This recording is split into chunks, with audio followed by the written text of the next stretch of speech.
I don't know about you, but for me, being into true crime means that sometimes I have some pretty paranoid thoughts. And one thing that crosses my mind whenever I do something out of the ordinary, something that's not part of my usual routine, this is going to be the thing, if I go missing today, that the armchair detectives obsess over.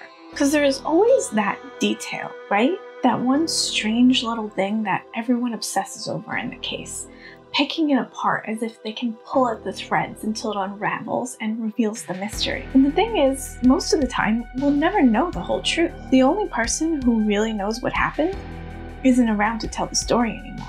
And in the case of Wanda Jean Mays, there's a ton of these little details. And even though the police now consider Wanda's case closed, the bizarre circumstances of her disappearance leave so many unanswered questions. Questions that may never be answered, even after Wanda's remains were discovered at the bottom of a 150-foot cliff nearly 20 years after she mysteriously vanished. Every night is just like Halloween as rock and roll this graveyard scene. Graveyard rock. Wanda Jean Mays was 26 years old when she vanished in 1986. Her early life, prior to the incident, was mostly normal. She was born in 1959 to Jim and Dot Mays on a military base in Panama where her father was stationed. Her family moved a few times throughout her life, probably owing to her father's military career, before ultimately settling in Alabama. Wanda attended high school and college in Alabama, and at the time of her disappearance, she had a job working as a secretary at Redstone Arsenal, a United States Army post. All of this seems pretty ordinary and wouldn't raise any red flags.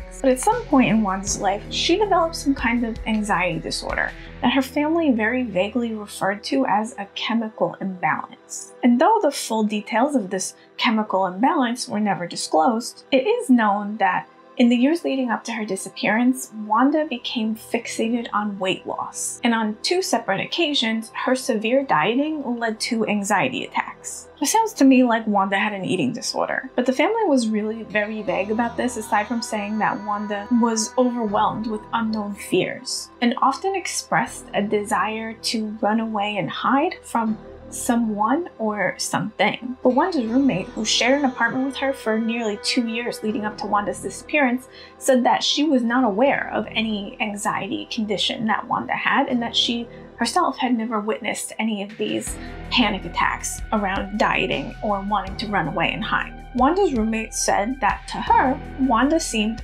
perfectly normal. Whatever the case, on May 11, 1986, Wanda had dinner with her parents at a catfish restaurant. Her father, Jim Mays, said that though Wanda was laughing and talkative throughout the meal, he got the feeling that there was something that she wanted to tell him, but was holding back. So Jim walked her out to her car, hoping to give her an opportunity to express whatever she needed to say. But instead, she just told her father that she loved him and left in her vehicle. At around 8 p.m., Wanda stopped at her aunt and uncle's house, which was located right on the edge of Lake Guntersville in Alabama. Wanda's aunt and uncle, Betty and Ty Dorman, convinced Wanda to spend the night at their house on the lake. It's unknown why exactly they felt compelled to keep Wanda there, as the family claims that they were not aware that Wanda was dieting again, which they later mentioned like a dark cloud hanging over Wanda's disappearance. Like, dieting again had some kind of insidious connotation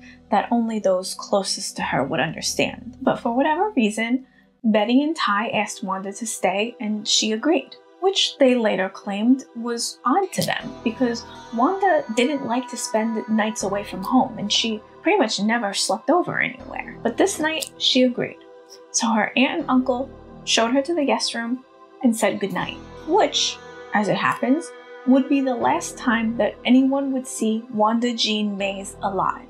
What happened after her family closed the door to the guest room is unknown. But the next morning, when they noticed that Wanda hadn't woken up yet, they went and knocked on the door to rouse her. But after getting no response to their repeated knocks and calls through the door, Uncle Ty summoned his grandson John, who came and broke down the door. What they found made their blood run cold.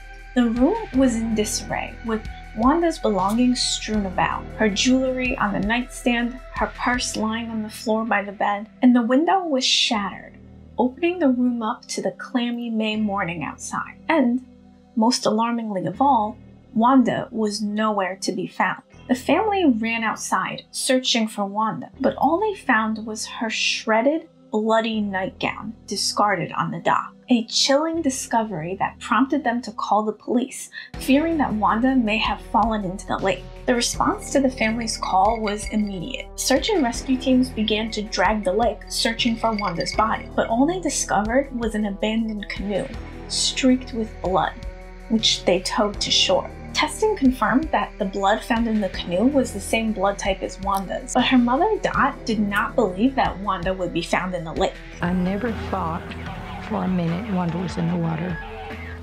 Wanda is an excellent swimmer and a survivor. She's always been a survivor.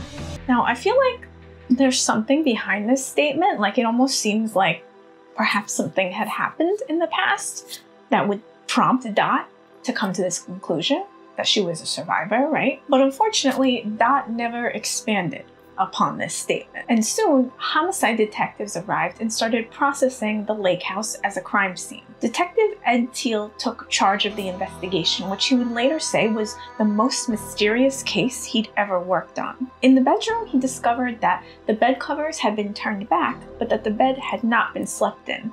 Which I don't know, how do they even determine that? Whenever somebody says that, I'm like, how do you know?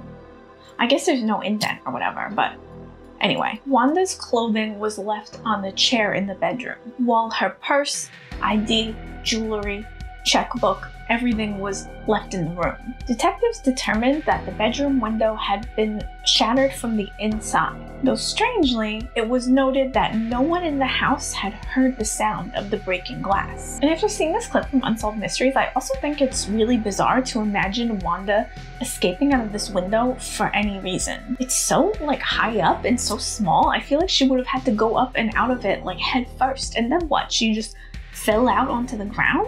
I guess that would explain the blood and the tears in the nightgown, but even so, what was she so terrified of that prompted her to crawl out of this window? Whatever the case, no further clues were discovered for another 17 years. Detective Teal speculated that Wanda might have used the canoe to cross the lake and then wandered off and stole clothes from a clothesline, though whether there were any clothes reported stolen from nearby clotheslines is not known. There were possible sightings of Wanda though. At 10 a.m. that morning, a neighbor saw a tall young woman walking down Route 62, just a few blocks from Lake Guntersville. Her hair was wet as if she had just been swimming, and she was dressed in a pair of oversized baggy jeans.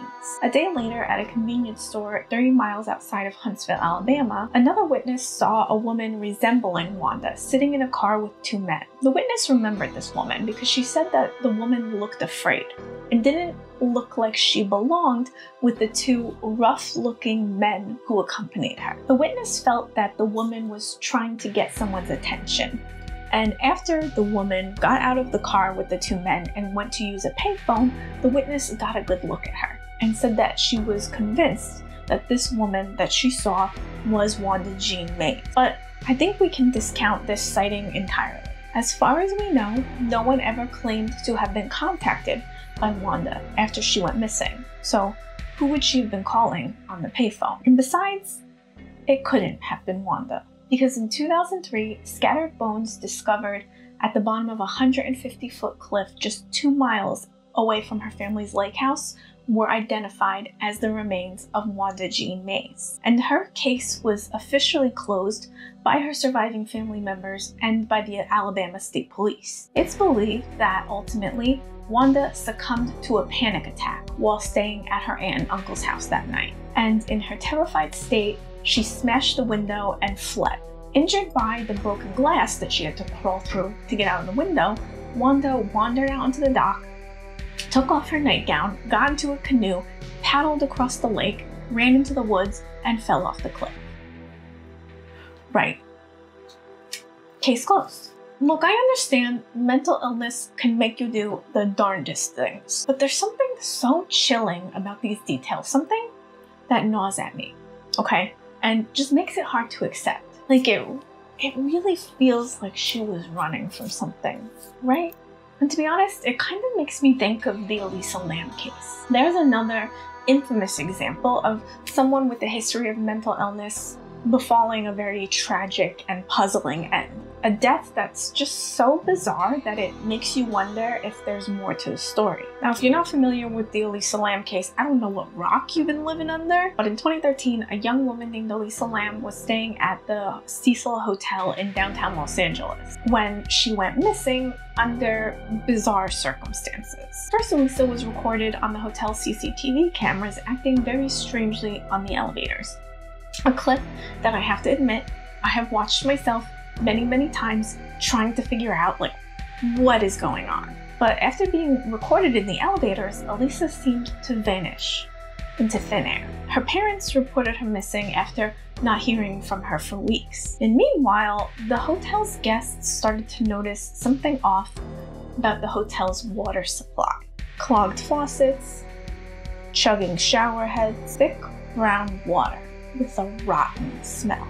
And when someone went to check the hotel's cistern on the roof, the body of Elisa Lam was discovered, weeks after she had died in the hotel's water tank. Now, instantly, one feels that there must be foul play involved in Elisa's demise, but ultimately, her death was ruled accidental. And the official report is that Elisa, while experiencing a manic or psychotic episode, climbed out onto a fire escape and accessed the hotel's roof that way, where she pried open the water cistern and jumped in and was unable to climb back out. Now, this doesn't really explain some aspects of the case, okay? Like how she even got into the cistern in the first place, which had no fixed access and required a ladder to get to. Or even the fact that I found TripAdvisor reviews from long before Elisa Lam ever entered the Cecil Hotel that are complaining about issues with brown, rotten, thick water coming out of the faucets, almost as if Elisa's body may not have been the first one to wind up in that cistern. But whatever.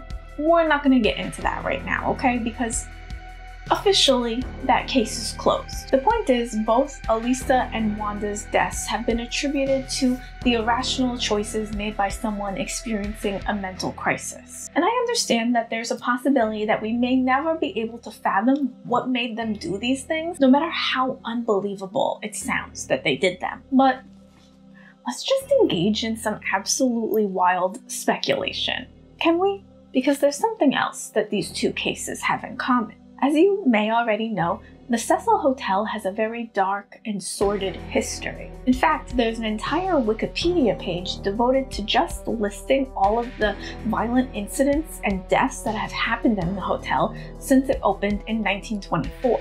Tragic events seem to surround this building.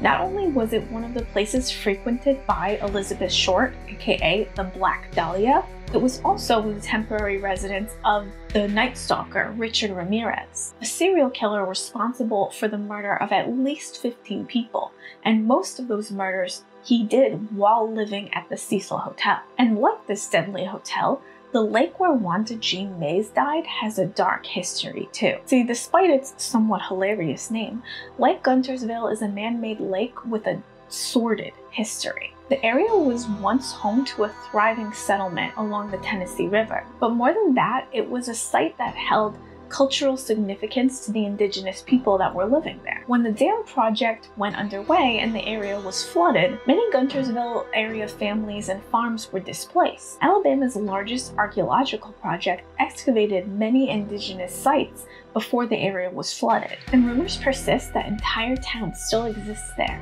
beneath the water, flooded but still standing.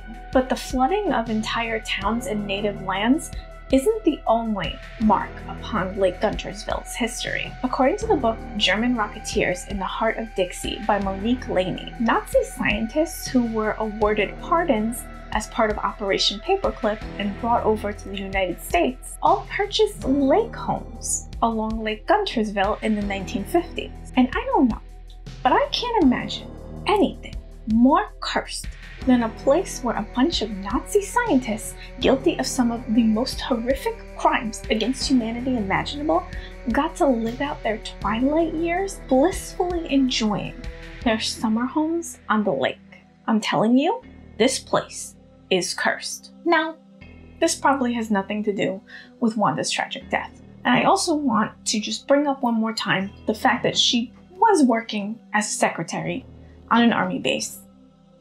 But that probably has nothing to do with her death either, right? She probably didn't witness anything or become the object of anyone's obsessive affections or anything while working on that army base, right? We'll never know what brought Wanda into such a state of fear that she felt her only option was to flee through that broken window that night, not even realizing that instead of running away from danger, she was running directly into danger. But Wanda's family accepted the police's explanation. After the skeletal remains were identified as belonging to Wanda, her brother said, "You know the window was broken from the inside that she went out of. She had an attack, and it was something that scared her. She would just get terrified when she had these attacks. She would just be terrified of everything." But I do find it strange that the police now state that there is absolutely no evidence of foul play in Wanda's case, because the evidence at hand seems pretty up in the air to me. After all, her remains were too decomposed to reveal any cause of death. And while it would seem that she likely fell to her death, who could say, perhaps, that she wasn't pushed?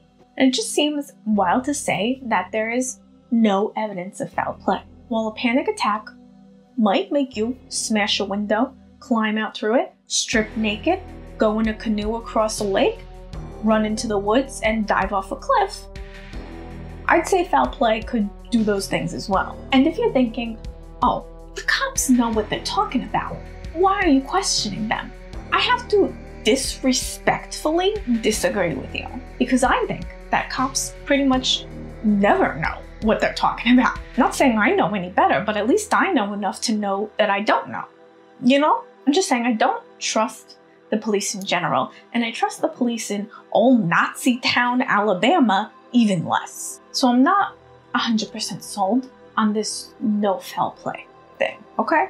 So even though Wanda's case is considered solved, I still feel that there are lingering questions. And it seems like we'll never get any answers, which is why I will always be haunted by the strange circumstances of Wanda's death and the dark history of the place where it occurred.